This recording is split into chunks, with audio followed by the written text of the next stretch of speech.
Making latte macchiato. Set up the machine to make coffee.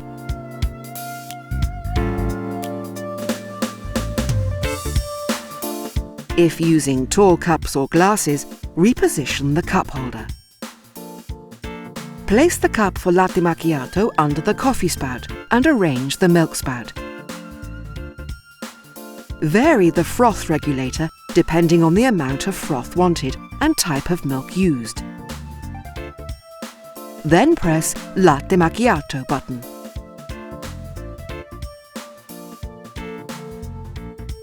After having delivered the frothed milk, the machine automatically prepares the coffee.